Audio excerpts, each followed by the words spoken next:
Hey everyone, I'm Mike Henry, and this is my Procreate demo for the piece I just called Jennifer.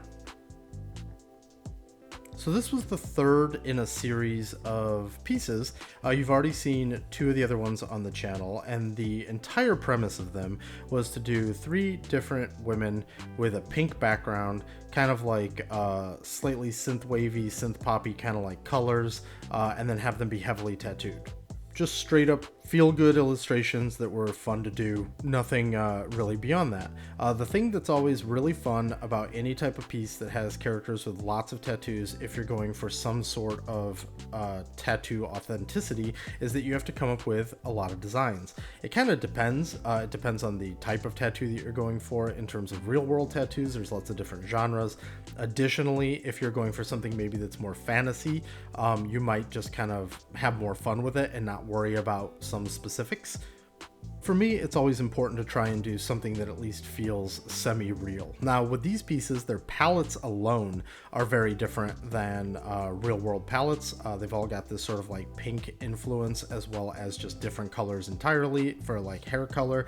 But I still wanted to have that feel tangible, almost like as if this person was walking to some, I don't know, insanely lit place and it was changing all the colors. So with this particular character, I went for something that I wouldn't necessarily call entirely American traditional tattoos, but they are leaning that way for sure. She's tying her hair up here, and then she's got this outfit where she's got kind of like a sports bra, athletic bra type thing, and then she has overalls. Across the three women, the main goal was just to make them all different, and so I tried to make sure that their wardrobe, their tattoo styles, and then the women themselves were very, very different. Like I said, this was the third one that I did. When I did the very, very first one, Layla, that video is on the channel, she was actually a one-off, and then I was like, I should make this a set, but instead of going far like I do with some of the others and getting like a really big lineup going, I was like, let's just get three, put them together. That'll feel fun. It'll be a cool exercise. It's something that I really like doing in all types of design, which is that you can do like a one-off design, and that's cool, and you can make something look really neat. But then if you can then create some sort of a pattern and make that a set and kind of explore that set a little bit, explore those themes, you can really have some fun with it. And then, you know, there are some that I do that have a lot of them, like the Monster series that I do, or the A Village Corrupted stuff. And then there's ones like this where there's just three. Coming down the pike on this channel, I also started doing this sort of almost like Saturday morning cartoon space pirate series of characters, which that stuff you can all see on like ArtStation and all the other places I post. I'm just trying to eventually get to those here. I really would like to get to a lot more videos, but I just, need to find the time. By the way, what you just saw there was me kind of blotting in where the tattoos would be. I wanted to kind of get a concept of the type of coverage that was also in the rough sketch, but then this helps me because even though these won't be the final tattoos, I can incorporate them into the way that I do the shadows and understand how when I get to the actual tattoos that whole thing will play out. So let's talk about the actual methods that I'm using here. If you're familiar with the channel, this is not going to be particularly new, but I'll go ahead and explain it, especially if you're new to the channel. By the way, hello, welcome to the channel. I haven't been updating that much recently. I've been extremely busy when it comes to work and life and all of that, but I always have a desire to get back to this channel and do more. It's just about finding that time. So that process that I'm using here is I establish all of the flats first of the shape. So you see me do the sketch. When I know I'm going into something rendered, I actually don't put that many details into the sketch. I kind of leave that for the painting process and just make sure that I'm capturing the big shapes and the overall direction in the sketch part. Then when I get to this part where I am rendering, what I've got is all of these flats are on different layers, and then I'll put a shadow layer on top of all of those flats. This method that I use, that I'm going to start explaining, is called Select Paint, Select Clear. I actually don't really call it anything, but that's what I had to call it for a video. I'll link that down below so that you can understand in more detail the premise of that. But the idea here is that in Procreate, although with the newer iPad models, it's becoming less and less of a problem, but with Procreate, there's a limitation on layers. So I had to come up with a way to kind of get like a rendered look that I was enjoying without running into those layer limit problems. And if you're not familiar with how Procreate works, the layer limit is dictated by the size of your canvas and then the relative power, for lack of a better, a deeper explanation of the iPad model that you have. The newer ones, just go for the ones that have like all the bells and whistles. You're going to have less of a problem. If you have an older iPad, like we all did as we were, moving through the iPad models over the years, you would have less and less. When I did this piece, I think it limited me to like 68 layers, give or take, something like that. And then in my newer iPad that I'm actually recording this video on, I can get much more, but that's actually causing me to start making slightly larger canvases and then kind of still keeping around to that like 70 layer limit, give or take. It really depends on what I'm working on. So the spirit of these separate flats and then a shadow layer, you're saying, well, if you've got all these separate flats, how is that helping you with layers? And it's because a different method that I use for painting is where I will actually color pick all of the colors that I want. I'll say like, oh, well, this skin starts off in this pink color, so then the next step up will be slightly warmer and slightly brighter, and then I'll paint that, and then I'll paint the next layer and the next layer, and I'm creating these different levels. But I tend to do that because I want to keep all of those separate layers separate. I never really want to bring them together unless I'm really, really confident that I'm not going to change them anymore. And that's so that I can have ultimate flexibility with adjusting them. Why would I want to adjust them? Sometimes it's just because I want to. As the piece is coming together, I'm thinking something should be a little more this or a little more that, whatever it happens to be. Other reasons is because as a working artist in the video game industry, I would see some of the peers around me flatten everything as they were going. And then when the art director came over and basically said something like, instead of red, could that be blue? They would have to repaint things. There are certainly some adjustment layers and things like that you can do, but like, or maybe even a gradient map if you're working in Photoshop. You can do gradient maps in Procreate as well. They're just a little bit less flexible. But that's still more cumbersome than just saying, oh, you'd like the shadow a little more purple and the highlight a little more yellow, but keep the midtone exactly where it is. Having that level of control is really important. So I want to maintain at least the control, even if the methodology changes. I have a myriad ways that I might decide to color something. I might choose the way I'm going to color it based on the look that I want, or the process that I want, or who I'm going to be interacting with. I might even change the process that I work in based on another artist who's going to inherit my file. That's a big thing that happens in a studio, is you work on some part of it, but then somebody else works on another part of it, and you need to have some sort of a shared language, shared organization, and at the very least just a file that when another artist opens it, they understand what you're doing inside of it. So that method where I have all of those separate layers, I have done that in Procreate. I usually do that when the subject matter is fairly limited. In fact, I could probably get away with it on an illustration like this because it is just her from sort of like the mid-torso up, and there's not a whole lot of things going on here, so it doesn't start stacking all those layers. But I was looking for a way to get the control that I wanted, which was basically just, I want to be able to change all of these colors, everything from shadow to highlight to midtone to everything, but I need to do it with less layers. So all of these flats are on different layers. Then on top of them, there's essentially a folder that's got a few lighting, quote unquote, layers in it. And so what you got here is you've got those flats that you saw me lay down, and then I have a layer on top of all of that that's set to multiply, in this case with sort of like a pale purple, and then a light pale purple set to multiply because multiply darkens. And then I go in there and I start doing the sort of like the AO pass. It's not strictly AO, but that's essentially what you can think of it as, an ambient occlusion pass or a form pass, kind of however you want to think about it. So then I go in and I start laying that in and smudging it. In this case, I smudge it because I'm going for something soft, but kind of like with a little bit of a painterly vibe to it. And then when I've done the entire thing, I will go back in with a new layer and I'll do what you see here, which is more of like these cast shadows. Now, what you're seeing right there on her lips and nose, what I literally just did, that's what I sometimes refer to as a support shadow, which is that I've gone in and I've done my cast shadows, I've done my form shadows, but some things need just like a little bit extra help in like turning form. So I'll go in and put something like that in there and kind of lower the opacity. They're subtler, but they're there and they're there for a reason.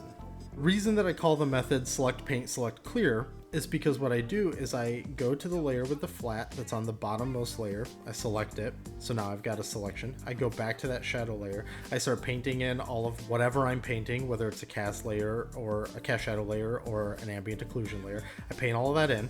and then I go to the next flat, I select it, but now I jump back to that shadow layer and I hit clear, because what I'm essentially doing is anywhere that shadow would overlap, because remember that shadow layer is on top, so it's going to affect everything that's underneath it. I'm clearing it away, sort of like cleaning it up. It's kind of like if you think about like almost like Frisket when you're airbrushing or something like that. And I'm clearing it all up, and then I'm reselecting it. So now I've got that new selection. And if what I just described sounds a little bit confusing to you, I totally understand. Things like that are better demoed, which is why down in the description you'll see the Select Paint, Select Clear video linked, and I highly recommend taking a look at that. It's a simplistic breakdown of how it works. But like any good system, it's simple in the micro, and then it's just repeated and scaled for the entirety of a piece. You could technically, although I'm sure it would be nuts, but you could take like 500 characters on a giant canvas, and you could go through the Select Paint, Select Clear method and do everything in like a couple of shadow layers. There's also a million other ways you could skin that cat, so do whatever works best for you. But I highly recommend adopting multiple ways of generating your art. That way, you know, what's best for you works best when you're doing your thing, or when you're trying to capture a certain look. You might have to capture a different look or work with different people or whatever it is, and it's just kind of always nice to have that flexibility. So what you're seeing now is I've moved from shadow layers to light layers. You can already see across her skin there are some areas that are a little bit brighter. Right now what I'm doing is I'm doing like a little bit of like a subsurfacey bloomy thing right at the shadow edge. You've probably seen that in lots of art. And then here you can see I'm flipping on some of these other layers, and you might be asking yourself, why did I darken the whole thing? Or how do I know exactly what the next step is? Part of doing your process over and over again is getting these like pre-built ways of knowing what the next step is.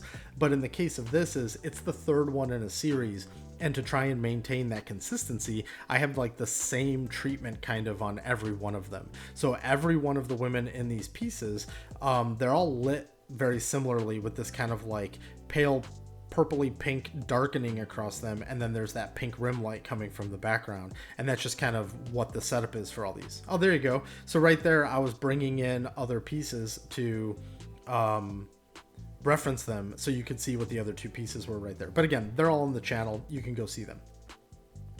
So now the phase that we're at here is the tattoos. This is kind of where the production of the whole piece grinds to a halt, and I have to start figuring out what all of these designs are actually going to be. And I really try to put work into thinking about the character and what might be on them and where and how they might place it if they were actually getting a tattoo in a real setting.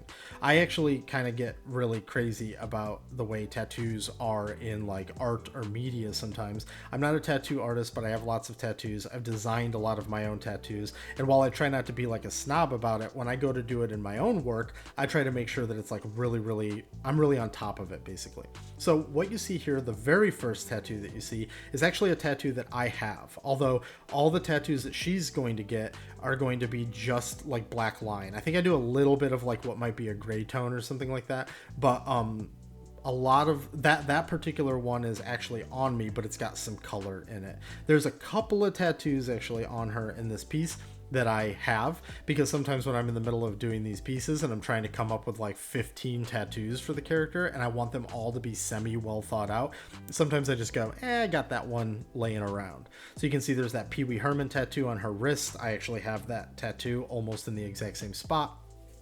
That skull coming out of the coffin that says "Can't Sleep," I have that one on my leg. But this sort of like knife with a rose and then this umbrella, those I do not have. One other thing that's really tricky to think about when you're doing these tattoos is her arms are up right now, but how would they actually lay if her arms were down? There's a lot of rules to kind of this stuff and how you might want to do it. And some rules are meant to be broken, of course. But I try to like adhere to something so that it feels like they're from a real world scenario. So now here's where I'm just going ham, laying in all the tattoos now. I'm just trying to get some roughs down for like every aspect of her arms, every aspect that would have a tattoo on it. So you can see here I've got this like severed cat head with a flame above it, which is not really based on anything. I just thought it was kind of fun. We've got like this kind of shark tattoo. There's like a rope flying around with keys on it. We've got this kind of like spaceman with sunglasses tattoo on her left deltoid. We've got this hand holding an eyeball with lightning coming out of it, which is actually a tattoo that I've considered getting myself multiple times and just haven't. Although re-recording this episode, I've been jonesing for a new tattoo lately and I can't come up with the design. There's a good chance I might go get this now. That said, I'm kind of obsessed with eyeballs and clouds and lightning, and I have too many of those on me already. So we'll see. We'll see where this whole thing goes. Anyways, in this piece, you can see now I'm going in, and what I'm trying to do is I'm also keeping my pencil thickness the same, or at least close to the same. And even though a tattoo artist can change the thickness of the lines, trying to do something like this in a piece is going to give it a little bit more authenticity because it maintains a scale. Putting a tattoo on a character is in a way almost like putting a dollar bill down to see the relative scale. It's like once you get the lines of a certain thickness, if suddenly they're really too thick or really too thin, you'll feel that. Now, tattoo artists can do really, really thin lines and really, really thick lines, but you know, this is trying to establish something. You're probably asking yourself, why do I see the replay UI at the top, which is what you saw a second ago? I'll tell you why. I did something, I don't know what. I think it was because these pieces get kind of complicated, and I deleted my tattoo layer. So I had to go, or some of the tattoo layers, not all of the tattoo layers. So what I did was I went back through the replay and I scrubbed to where they were done, or where they were as close to done as possible, and I screen grabbed that, and then I brought it back in and I lowered the opacity and then retraced over them. So that's why there was that little moment there. Now, as much as I try to put work into these tattoos, I also totally cheat if a tattoo is going to be kind of like falling off into like the distant shape of her form. So like you can see there's like a chain underneath her kind of like right tricep. You can also see under her left tricep there's like something that's like kind of like whip shaded in there with like a little bit of like a circle thing. It's like, who knows what those entire tattoos are going to be, but for now they're convincing enough for the viewer to be like, oh, they kind of go off into the background. That Give 'em the Duck tattoo was like just a really stupid idea that my wife and I were laughing about, so I thought it'd be fun to throw it on there, and maybe, you know, there's some reasoning that is important to this character, who I named Jennifer just because I was giving all the girls names and I just thought what would be a rock solid name, not too special to where it feels like a little much, but not, you know, entirely generic, although Jennifer is a fairly common name. My name is Mike, so I get to talk about common names because I have like the most common American male name in the world. Most American name in the world, that's funny. So that tattoo that's going on her left hand right now, that's another tattoo that I have. I think that's it for those. Otherwise, they're all like made in the file. You saw me using the symmetry tool to get that moth tattoo done, that she would, you know, put her hands together and you'd be able to see the moth be completed. Here I'm doing a quick lighthouse. How do I come up with these designs, you might be asking? I reference a lot of existing tattoos. I'm not creating these tattoos for me. I'm not referencing them to like actually go to a tattoo artist and sort of like take the money out of another artist's mouth. So I don't worry about it being maybe too referenced, but I do try to make sure that nothing is exactly the same as a design that's already out there. Tattoos have a lot of tropes and a lot of symbolism that's really repeaty. And so there are some things where I might do it exactly the way it is because that's actually important to the way it's supposed to be. But I try to change it so that I'm not ripping anybody off. But I myself am not a tattoo artist. It's kind of like how you might be designing an engine in a car because you have to draw a car for some gig. You're not like going to reinvent what an engine looks like. You have to reference something, but you won't be drawing it exactly one-to-one. And since this is based off of somebody's art, you'll tweak it a little bit. So here now I'm bringing in all of the other tattoos, kind of turning them all on. This character has a bunch of sort of patchwork tattoos. She doesn't have a complete sleeve. The previous character, Minji, she has more of like something that she would plan all the way out, whereas this character feels more like somebody who would go and get one, and then a little bit later get one, and then later and later and later until she's kind of covered. This character actually resonates with me because that's the way I am as well. I have a lot of ideas and I want to say a lot of things, so I say them in lots of little tattoos instead of planning sort of like giant expressions. So now that we got all these tattoos layered in here, we're turning on all the lighting, we're putting in the final tweaks, and this is the final piece right here. Past videos I've talked exactly about how I execute these tattoos, how I try to make them look like tattoos. I didn't really go into depth here, but I'll link it down below so that you can check that out. I talk about it in lots of different videos, but there's one where I kind of go a little bit more into it than others. But anyways, this is the final piece, and it's the last woman from that series. Happy with how they all turned out, and I hope you dig them too. So thanks for watching. Like, subscribe, all that stuff. Super appreciate it. See you on the next one. Bye.